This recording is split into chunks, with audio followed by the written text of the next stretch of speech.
Hi, my name is Kemi Oyewole.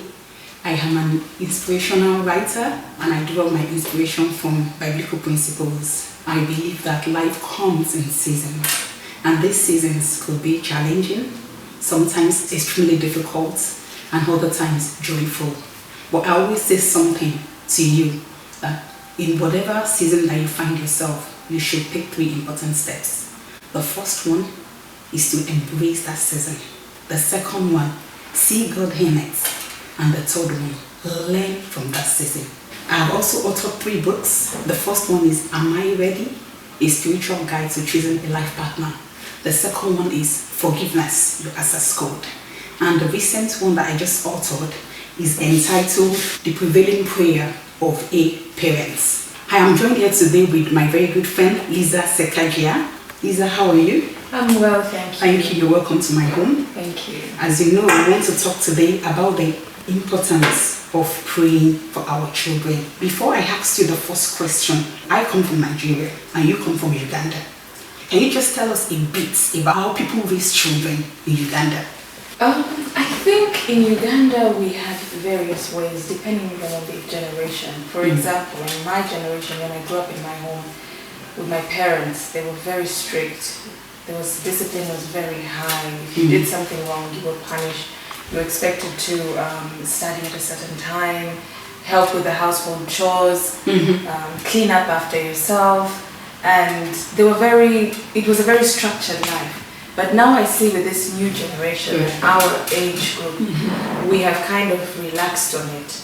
We have relaxed on the discipline in the home. We have relaxed on children doing household chores and doing things that mattered in that generation. So there is a distinction somehow. But one thing that does prevail, and I see with both generations and both times, is our religion and our faith. Both, we have tried to maintain prayer in the home. Even as little things like before you sleep, you pray with your children before you eat, take them to Sunday school on Sundays so that they have this culture of, believing in God, trusting God, and faith in God. How is it like in Nigeria? Yes, I think it's the same. Honestly, I don't have much to add to that. It is the same. And for me, what actually led to me writing about the prevailing prayer of the parents was because I'm beginning to see a lot of godlessness and perversion in the world. Like you said, that things are gradually changing. Technology, we now have globalization. So when I began to see that, it became so scary for me. And I remember that when my first son was 1 year old, on the day of his birthday, my friend came that morning and she prayed for my son. And one of the prayers that she said, I will never forget, and that I have consistently said over my children, was that she said, I declare that you will listen to good counsel. When she said that, something clicked in my spirit. Because everything is all about good counsel. Our children goes to school, they say things to them. Our children, they go to the Sunday school, they hear things. They go on the street, they see things. But then someone counsels them, will talk to them. This is the way to go. This is not the way to go. Which one are they going to follow? So that prayer for me was very, very important. And it's one of the prayers that I have consistently said over my children. When I had my second child, I discovered few things about him growing up. He was not talking and he was not walking. It was 1 year, 3 months. Most people would have said, come on, relax. She's still very young, But there was something in my spirit. There was a burden in my spirit that it wasn't right for him. I don't know why. So I began to pray for him. I remember that my husband and his dad, will go into their room in the middle of the night. We'll lay hands on him and we'll say to him, Jaden, it is time to walk. We command you in the name of Jesus, begin to walk. Jaden, it is time to speak. We command you in the name of Jesus. Your tongue should be loose. We'll pray for him like that. Now, when my sister wrote the foreword of this book, I read something, and I'm going to quickly read it out. It says that every parent needs to discover the power of prevailing prayer as the first and critical way out of every challenge in the lives of our children. And I believe this book has been commissioned by God for such a time as this, when the state of the world, with its corruption and evil antics, has escalated to a point where prayer seems to be overlooked. If we ever need to pray fervently for our children, it is now. This one, listen. The power and potency of prevailing prayer is crucial to command the destiny of our children, that they may walk and dwell in the safety of God's plan and counsel for their lives. And even though I did not think about it this way back then when I was praying for my second son, even though these were not my exact words or my exact thoughts, but I just told myself that when God made man, he made man in his image, perfect. So I know that it is the will of God for my children, for my son to be perfect. I know that the devil is going about preying on our children. So that is why we have all these sicknesses, all this, perversion, godlessness. It's not from God. It's from the devil. Because he wants a situation whereby he will be able to take over, and he wants to start with the home. And these children are the future of tomorrow. So if I can get out of the future of tomorrow and find a way to prevent them from fulfilling purpose, then the devil will say, then I will win. But as parents, it is our responsibility, as the forward says, to command the destiny and lives of our children to what God has called them to be, to the agenda of God. So now I want to ask you, is it really important to pray for them? I think it is, and reading your book made me realize how if we dedicate everything, our children, to God and pray for them every day, we kind of cover them with God's protection. And I think children, like you said, you talked about, now we live in the internet age, their minds are affected by everything that's on the media. When we were growing up, there was not so much internet, we didn't have access. It's only coming out when our kids are growing up. So their minds are affected by what they see on TV. There is pornography, what they hear, the language that they hear. And I feel that prayer helps them distinguish what is. Prayer will support them and cover them to be able to discern what is good and what is bad. Good. And for me as a parent, I have two sons, different ages. One is a teenager, one is 4 years old, and one is 18. But both of them, I pray for them, both of them, but they're facing different challenges. But I find that when I do pray, for example, my son, when he was doing his exams as a 16-year-old, I took time to pray for the results, to pray for his future, and I knew that God would help him pass. And I believe that my prayer contributed to God seeing him through the exam and passing his exams when he was doing his O-levels in school. And so I believe as a parent we need to pray, and we should not be relaxed, like you said. We should pray for them, for everything, for their spouses, future spouses, for them to have good friends, for them to have a good teacher, because even in the schools there could be abuse, there could be racism. It could be targeted. Exactly. We need to pray for them as protection. But I want to hear from you and your side on the same issue. Of course, we're on the same side. It is very important, honestly. And like I said to you, that it started with my second son. Of course, I've always prayed, but I understand the importance of prayer when I saw the prayer answered in the life of my second son. Because I'm not saying everything that has happened after them to you. A lot of things happened, and every step of the way, I saw that the prayers that I was saying, the one I've invested, I see them being answered. So I understand perfectly that, and I know that it is very, very important to pray for our children. If not, we just leave them at the mercy of this world. We leave them at the mercy of the things that are going on all around the world. So it's very, very important. I just want to pray for your parents that you're watching, whether you are a parent, whether you are guiding, or whether you are looking up unto God to give you a child. I want to pray for your children. I pray that your counsel over your children will not fail. I pray that your fervent prayers over your children, every step of the way, in the season they have now, in the different seasons of their life, God will answer them in Jesus' name. Amen. Now, listen, we've said that it is important to pray for our children.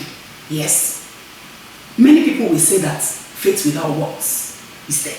Many people will say that. For me, I don't know about you, and I really want to hear from you. For me, it's not as if I do not act or I do not work. And like I said in this book, that the mandates for the parenting ministry, as said in Proverbs 22:6, to bring up our child in the way of the Lord, so that when they grow, they will not depart from it, isn't it? Now that is the mandate. That is what the word of God says. So that means that we have work to do. It's not all about prayer. What my emphasis is on here is that I don't even know what I'm doing most times. I don't even have a clue. There was a time I used to screaming, shouting, until I received that understanding from God about how to deal with that aspect. So when I realized that I didn't know what to do, I now went back to God. I began to ask for wisdom. So that is the way I do it. So it's not that I don't work. It's not that I pray all the time, and say, God, let these children obey you and not do anything. I don't even teach them to obey the rules of the land. I don't teach them to obey their teacher and listen to their teacher or obey me, and I'm just praying. No. But what do? I pray, asking God for wisdom, to know how to even present what obedience is to them. So that is my position. What is yours? I think that's very wise, and I think I did see that also in your book where you talked about the wisdom of Solomon. Yes. And it's very important to pray for wisdom. And like you, I would just pray for a situation and cry all the time. Oh God, how could you do this? And I would just be in distress. But somehow, when I did read this part in your book yesterday, I was in a cafe at the station, and I was saying that is a very important point, and it's a very wise point, because we need to pray to God for wisdom to be good parents, because it's very easy just to cry to God and say sort it out, but praying for that point, for our minds to be wise and our actions to be wise is very important. And it was an eye-opener for me, because very often I have not. But I also have this thing of saying, God, let your will be done. I want this for my child. For example, now my teenage son, he wants to go to the US for university, and I find that it's so far. And I want him to be in England or somewhere in Europe. But his will is that, my wish is for him to be here. But I said, God, let your will be done. The important thing is for him to be in a place where he will learn to know you as God and trust in you, and he will have Christian friends.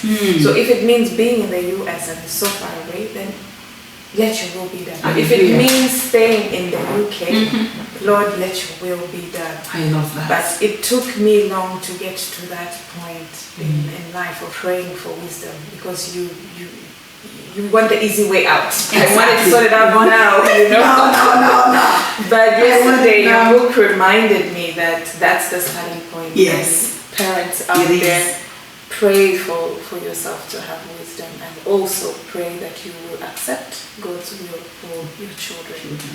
And a very, very good important point from this book, The Prevailing Prayer of the Parents, I think in page 18, if you want to open it. And finally, a great example from Jesus himself, the night of his betrayal. Jesus prayed to God the Father in the Garden of Gethsemane, saying, Father, if you are willing, take this cup from me, yet not my will, but yours be done. And that can be found in the book of Luke, chapter 22, verse 42. I just quoted from the New International Version there. And I said, I encourage us to pray always in Jesus' manner. Knowing fully well that God loves us, yet he knows what is good or not good for us. Therefore, we must pray with the awareness that God will only answer his children according to his will. And that is it. According to God. It does not matter where that child is going. God, if this is your will, if Miles being in America to study is God's will, why not? But the moment we begin to force it, and we say, this is what I want, you can't go that far, I've only got you, this and that, and then the problem begins. And that is when we begin to change the destiny of that child. And even if that child comes back on track, then we wasted years. Do you understand what I'm saying? And this is why it is very, very important to pray in Jesus' manner. Thank you very much, Lisa. Now to our last question. If we say prayer is important for our children, what do we think of children whose parents do not pray? That's a tough one. Yeah. Because I think they lack some sort of spiritual guidance. They would probably lack, because I think it's good to proclaim things for your children, to speak over their lives, that this child shall be successful, this child shall be great. But then I also think that God is there for them somehow. Yeah, I love that. Just not pray. Somebody else would be praying, maybe a sister, I love that. a friend, and they will meet Jesus somewhere. Somewhere, yes. They will have an encounter. I believe everyone has an encounter in their lives where they feel this is it, this is what I need to do. I love you, God, and I'm following you. So I don't think we should worry much about them. But if we identify those kind of children that don't have God in their lives or don't have parents who are praying, we should pray for them. And for you who helps kids in Sunday school and you're a Sunday school teacher as well, I think that's one of the roles that God has given you and has positioned you to be able to discern where there is a gap. And I think you can notice where there is a gap. Yes, you have definitely. that intuition. Definitely, you're very, very right. Yeah. That's what I think. And I love the fact that you said that someone somewhere is praying for them. I love that. See, that is very true. And I'm going to quickly read this. I received the revelation about this book one day when I was praying over my children and your children. And I said, now you may ask, why is she praying for my children? You know, or for my child? And I said, I pray because I would never know if any of my boys will marry one of your girls. You know, will marry one of your daughter. I also pray so that if my children will have to be friends with your son or my daughter, my children will influence them positively. Therefore, I need to pray so that my children and your children will not have to pray with tears or live in sorrow. I pray the Holy Spirit will give us understanding of this reasoning. This is a kind of reasoning that if the Lord himself does not make your heart simple, you may not understand it. Because the moment we start praying for our children, we are praying for other children as well. Because then when we have instilled the right values in our children, we've prayed for wisdom to train them up in the right way. Easily they can influence another. And the other that they influence can influence another. And another. And it goes on. So even though their parents are not praying, someone is praying for them. That is my belief. And I also remember that one of my friends reached out a while ago and said that, Faye, when we're in school, I see you going to church, you know, and I laugh. She said that. She said, I will laugh. I will like, she's going again. Perhaps not to only me, perhaps to other people that goes to church as well, or maybe perhaps to other friends that are Christians as well. She is a Christian, but she does not go to church. And she said, but now I look back and I always say to myself that, what if I had known? She now said, now I am just starting and I'm now introducing God to my parents. She said that. This means that her parents didn't introduce God to her. So she does not really know. And that is why the foundation that we lay for our children, parents, are very, very important. What she could have done, she's just starting. I would not blame our parents. It's someone that will introduce God to us. Some of us are very lucky that we were born into it. Yes. You know, into God, into all these things. But for some people, they don't have a clue. But it's someone someday that will say, come, I have good news for you. Yeah. And I pray today that this will be the kind of influence that our children will have in the lives of other children. In Jesus' name. Amen. Lisa, do you have any other thing to say? Do you have anything to say to the people of Well, Jesus? I guess to know that, I think it's in the book of Jeremiah, that God has a purpose for each and every one of our children, and we should continue to pray for them that they find their purpose as well. And that's some prayer we need to do all the time so that, you know, they can grow up well and knowing the Lord and also knowing what mission God has for them in this world. Thank you. Thank you very much. And I want to introduce this book to you. Yeah. It's entitled The Prevailing Prayer of a Parent by Fiyikemi Oyewole. It's on Amazon. I think you can read it for free on Kindle Select. You can buy your Kindle copy or your hard copy. It's a book that will really, really bless you. I can assure you that. There are prayer points throughout, the book, and there are declarations that you can confess over your children consistently. Thank you for watching us, Anissa. Thank you so much. Thank you so much, babe. This has been great. Really good.